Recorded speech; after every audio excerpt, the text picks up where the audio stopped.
there's a point where staying apolitical or not discussing politics or just sticking in your lane becomes a political statement. I, for a long time, kept most of my social channels at least relatively apolitical, and that kind of stopped in the first Trump administration. And it became unbearable after that, like to the point where for a long time I just stopped making content entirely because I was like, I mean, I got to talk about this, and I feel like that's going to be problematic.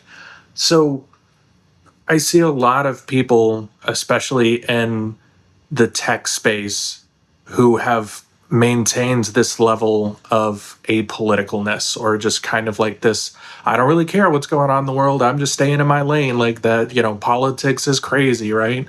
And I think everybody should have the opportunity to talk about or not talk about whatever they want. But I do think that if you see what's going on in the world and you know what's going on in the world and you make a concerted effort to not discuss it, that in itself is a political statement. You're basically saying, like, my status is somebody who stays in their lane. My status is a person who is apolitical. My status is somebody who just talks about tech is more important than all of the other stuff going on. And there's a point where, like, that's fine. Like, if politics is normal and, it's just red versus blue and just my team versus your team, like, whatever. Okay, I get it. If you don't want to be political, that's fine.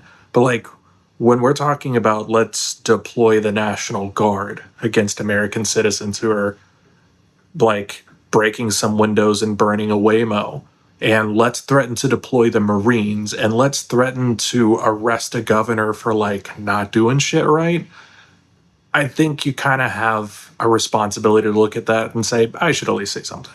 Like, when we look back at history, and I know people are tired of the Nazi, like, analogies, I get it. When we look back at history and we look at the people who stayed quiet and who stayed silent and who stayed apolitical and who stayed just talking about tech or shoe tanning or building horse carriages or building cars or whatever, people who just stayed in their lane, and we look at them and we're like, you didn't say anything while the Nazis were doing it, what they were doing? Like, you just didn't think that was relevant?